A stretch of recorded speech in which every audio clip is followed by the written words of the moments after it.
Welcome to another tutorial from Sync365. Today we're going to be looking at Windows 7. I'm Steve from the Sync365 team. I am running this on my MacBook Pro under Parallels, which is a virtual machine, but it's no different. We're just going to have a look at the software and what you can do. So we're going to assume that you've downloaded the Sync365 folder, which comes with unlimited backup. So let's have a look, and what you should have got once you've installed is a nice little folder icon. If you've watched the Mac tutorial Windows 8, you'll know exactly what this is. A little folder icon here which you can simply click, and it gives you a nice menu. Status is basically exactly that. It tells you what's going on. As you can see, I've just installed this. It's telling me that it's synchronizing with the server. I've got a status update here that's telling me it's creating files or whatever. This is where you see everything that's going on. So you can see there we've got some images going on. I can click clear completed. We can pause, as you can see there, and we can continue. The reason you would want to pause it, maybe you're having some broadband problems and you just want to eliminate the Sync365 software because it's using bandwidth or whatever. Nice little tool. So if you ever think, well, things are running a bit slow, let me just check the Sync365 software, what's going on. That's where you'll see it. This will say there is nothing going on once everything's complete, but as I've just downloaded this software, it's doing loads of things at the moment. So other little things to look at the menu, we can pause transfer straight from the menu. Like I just said, you know, if you've got some broadband issues, that's what you would do. We can open the Sync365 in Explorer, because once you've installed it, if you can click on that, and there we go. There's the Sync365 folder. If you did watch the Mac or any of the tutorials so far, you would have known that whatever you've got in the folder will appear across all your devices. So it's synchronizing completely securely to the network, and of course, unless you've shared a folder. Little things that you can do within here, we can right click on a folder and we get a nice little option there that gives us some menus. We can keep a copy on the computer, or we can see some options for what we can do with these. We can open on the web portal, or we can open on the computer. Because I'm running this on the virtual machine, I have decided not to make sure that I have a copy on my computer as well as a copy on the Sync365 network.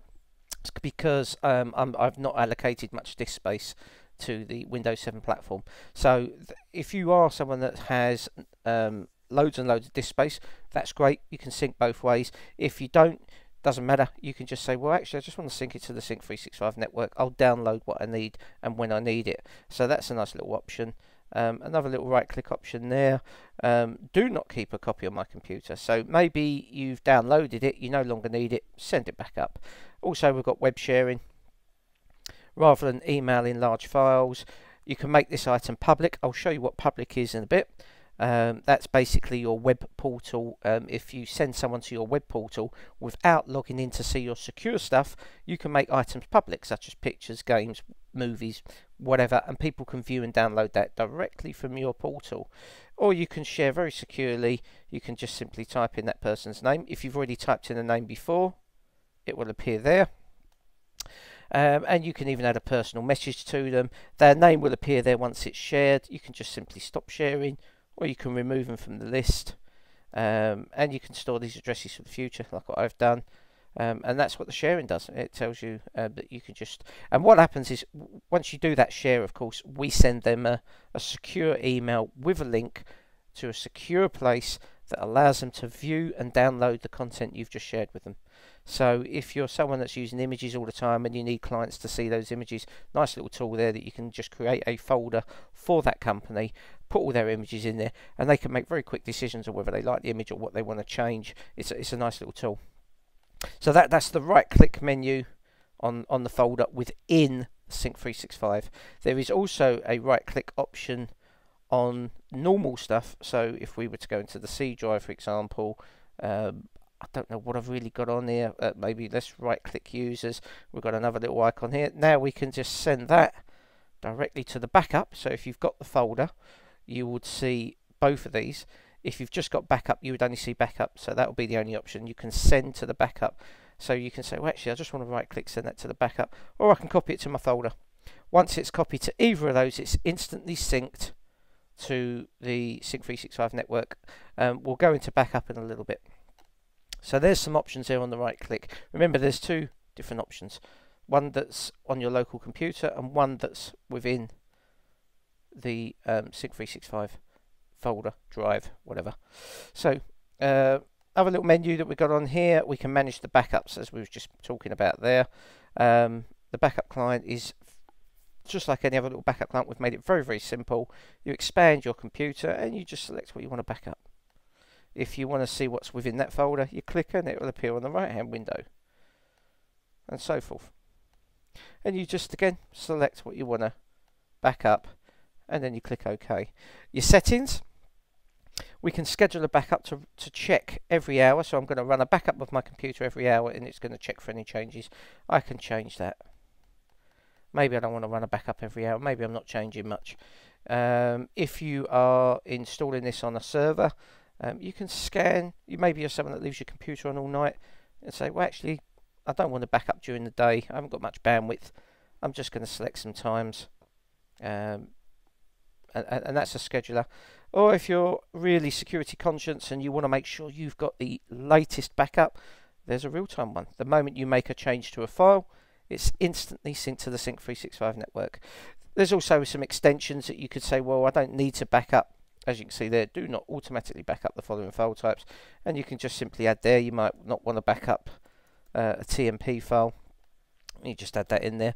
The overlay option, when you've selected these folders and you view those folders via your computer, for example, there will be a nice little green square on each of the folders. That just indicates that those folders are in the backup set. That's all that means. Nice little feature. The other little options that we've got on here, we can view the Sync365 online. That logs you directly into your web portal. You don't have to sign in. You don't have to go to the Sync365 login page. You're there. It's instant, it's quick, and there you can download your software. If you've seen the web portal, you'll know exactly what you can do within here. There's a tutorial for that on our YouTube TV. So that's the web portal. If I just log out of there very quickly, as I was briefly mentioning about your public face, there we go. We're not securely into our system. This is what I want to share publicly, so people can actually open or download. They can do whatever they want. That's what I want anybody who's anybody to see wherever. That's what we mean by sharing publicly.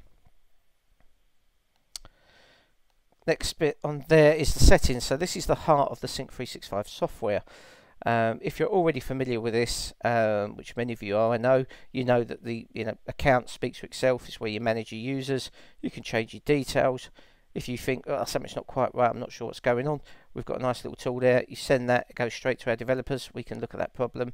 You can stop sync at any time that you want for whatever reason. Not sure why you would. Your bandwidth, if you're on a slow network or you live in an area that doesn't have very fast broadband, you can choose to, if you're as old as I am, you remember the 56k modem. If you've got super fast broadband, you can select 8 meg or even go down to custom. If you select custom, you can select what you want. The number of connections that you want to make is up to you, maximum of 8. That's the amount of connections you want going to the internet.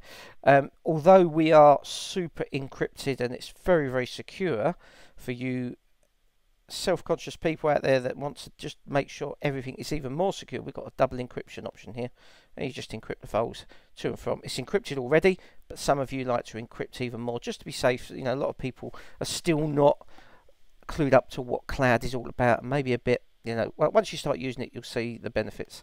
Priority, if you're someone like me who's working, who's a coder, you might choose to have databases as a priority. And what this means is if you've got hundreds or thousands of files uploading and downloading all the time, but you want to access a certain particular folder or file quicker than you would something that you're not really working on, you can choose the priority that takes preference in the download and upload.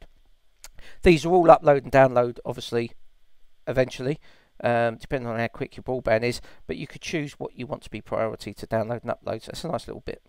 Online files is where our cache location is. Because it's not really there, it's a virtual system.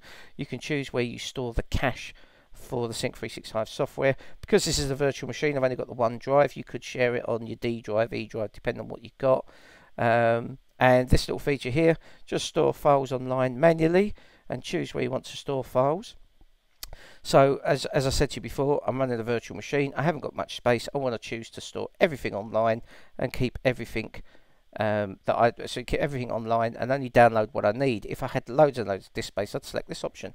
I want to store everything online as well as on my computer. So it just gives you the option.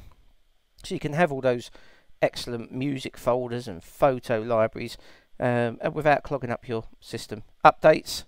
If we did a global update, which we've got one coming out soon, it would automatically come up there as a new version of the software. If you haven't got that for whatever reason, maybe you've got something switched off on your Windows PC, you can just check for an update and it will tell you that you've got the latest version. Advanced feature, as you know by, let's get back in there.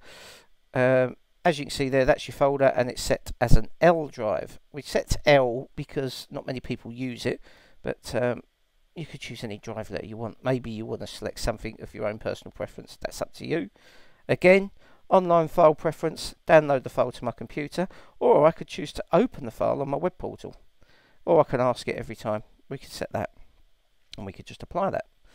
Maintenance, if something's not running quite as smoothly as it should be, you can just click run, and what that will do, that will check every file within your system against the Sync365 network and just check that everything's okay. If it does find any oddities, it will let you know and it will make those changes and correct everything for you, make sure everything's running smoothly. Proxy server, probably don't need to worry about this too much unless you're working in a company that uses a proxy server. Again, your IT company would configure this for you. Some companies like to use a proxy. The services, obviously I'm selected backup and I've selected folder. I could untick that if I wanted to and apply. I can also click manage the backups from there. If you just signed up to backup and didn't go for the folder option, that's all you would see is the backup. You wouldn't see the folder option. LAN transfers is a lovely tool. If you have multiple people working on, maybe you signed up to, you've got 4 or 5 different people working, you've got 6, 7, 8 computers all link into these folders that we showed you earlier. What this means is that when you make changes to any of those folders within the Sync365 settings, it will not only update on the cloud, but it will use your LAN to very quickly update those folders. Just like a server in your office, it will update instantly. Of course, that has to be on your local area network. That means within the same office. This doesn't work if you've got 2 people in Chicago, 2 people in Dubai, 3 people in London. That will use the web-based service. But if you're local office and you've got like a gigabit backbone, nice little tool there that keeps it nice and quick. So that's the Sync365 preferences or settings option, which is the heart of the operating system. Other little option that we've got here is we can just exit the software. It just stops it from running completely. So that is Sync365 for Windows 7. You've seen everything you need to see to. We will be looking at this little feature on the next tutorial, which is the Sync365 Restore. So keep your eyes peeled. Have a good day. Any problems at all, please log a call with the help desk. We're always here to help, and that's helpdesk.sync365.co.uk.